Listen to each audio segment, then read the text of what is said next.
lok lagi cile. Mana lapar. Campur-campur. Kira kawan Mas. Kepencet. Kira kan tadi lagi nih. Lah, kepencet lagi. Ya, Kira gimana? temen nih bekal nih nyamuk. Kayak apa kabar Kaile? Udahan di penjara selama-lamanya. Jangan, sayang.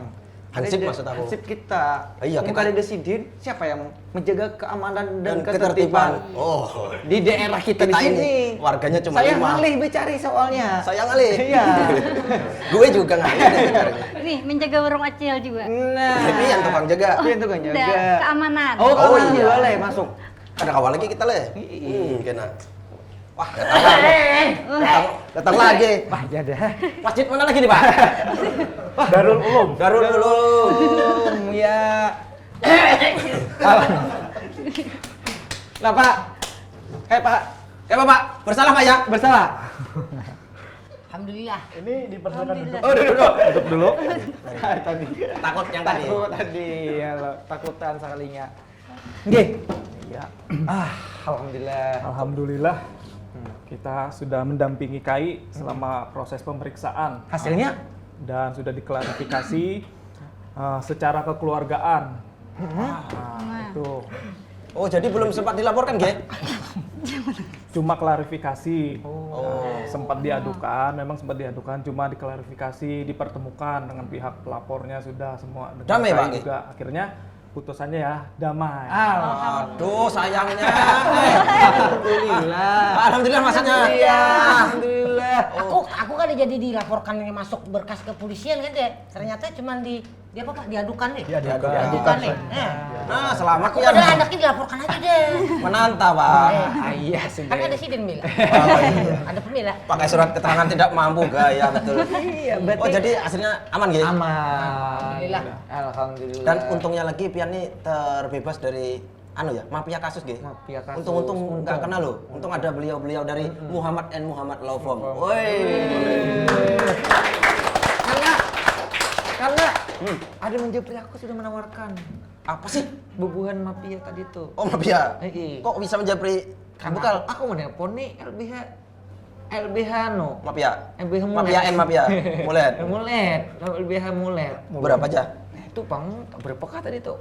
Banyak tadi itu. Ayam nggak? Ayam nggak? Iya, ayam. Ayam sebeli. Nah, ini Pak Tono nggih lawan Mas Aldi.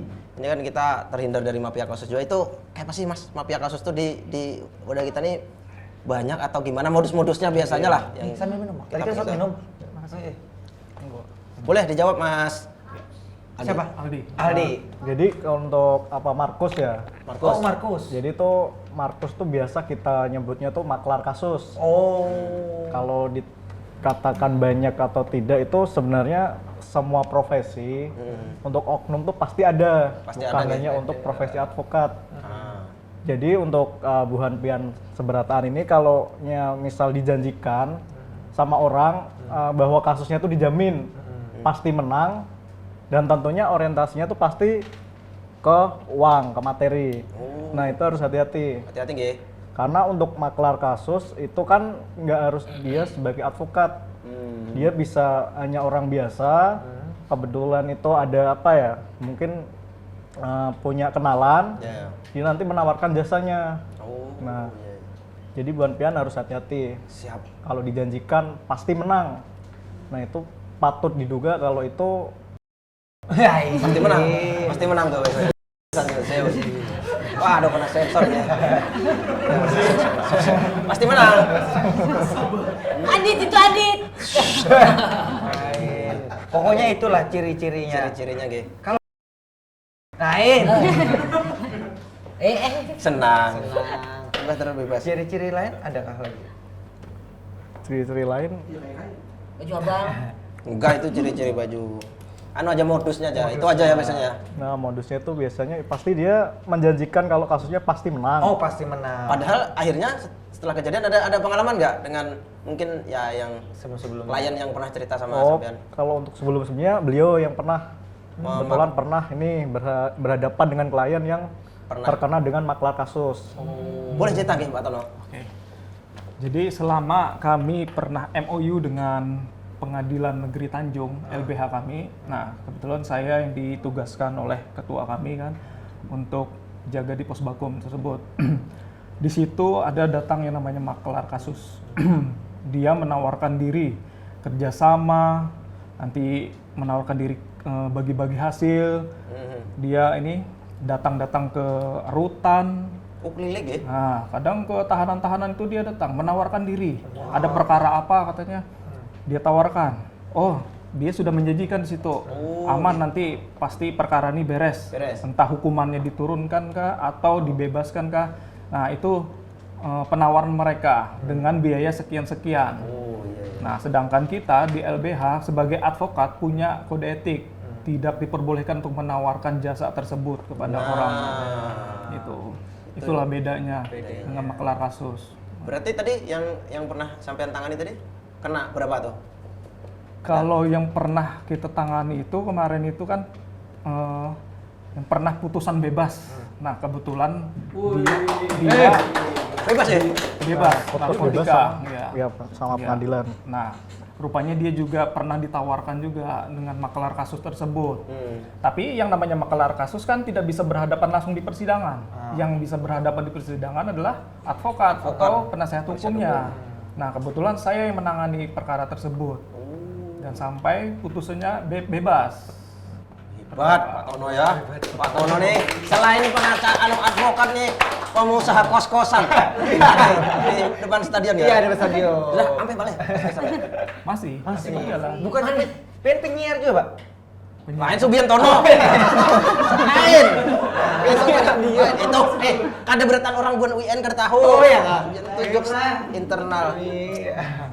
Payah nih. Berarti biasa bukan apa kadanya di lebih ke mana? Cabang-cabangnya tuh di Pusbakum loh. Ya, Kita di pos bakum. Cabang di pengadilan ada. wih, banyak beran back ke belakang. Di pengadilan ada lah. Jadi yang namanya pos bakum itu biasanya ada di pengadilan, baik itu pengadilan negeri ataupun di pengadilan agama. Nah, jadi dari pengadilan negeri ini menyediakan fasilitas pos bakum, pasti memerlukan namanya advokat di dalamnya itu kan, penasihat hukum. Jadi dari LBH kita pada saat itu tahun 2023 selama 1 tahun itu kita sudah MOU dengan pengadilan negeri dan bahkan bukan di pengadilan negeri Tanjung juga sama di pengadilan agama Tanjung, Amuntai kita juga sudah kerjasama juga. Jauh sekali ya. Jauh. Keren. Banyak. Nah ini terakhir buat Mas Adi aja nggih. Nah ini kan tadi belum terjawab sebenarnya di segmen-segmen sebelumnya bahwa setelah kita misalnya dilaporkan, prosesnya tuh apakah langsung jadi tersangka atau gimana sih? Ada runutannya gitu loh, sampai ke sidang akhirnya gimana tuh? Oh. Ini buat masyarakat yang belum tahu ya. Nah, iya. Takutnya kan ya Dari kasusnya KAI tadi atau dari umum aja lah. Ya kan secara anu aja. jadi kalau secara umum itu kan Oke, siap. jadi kalau umum kan ada 2. Kalau kayak KAI sebelumnya itu kan diadukan. Oke. Jadi KAI itu bukan dilaporkan tapi diadukan.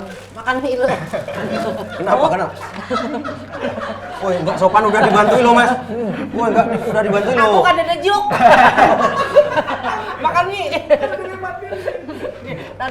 Jadi kalau KAI semalam itu diadukan, jadi lain dilaporkan. KAI ini diadukan karena masuk ke rumah Acil tanpa izin. Nah, untuk aduan itu kan sifatnya hanya undangan. Jadi yang diadu itu teradunya itu dipanggil, diundang sama kepolisian untuk diminta klarifikasinya. Sedangkan untuk laporan itu kan misalnya KAI ini dilaporkan masuk ke pekarangan orang atau KAI dilaporkan kohabitasi gitu ya. Apa itu? Nah, bahasanya itu biar gak kena sensor aja kayak nanti bisa di browsing. Kadang langsung aja kita bisa sensor deh. Boleh. Jadi nanti bisa di browsing kayak Kok apa aja deh? kohabitasi. Kohabitasi. Nah, jadi itu karena itu deliknya aduan.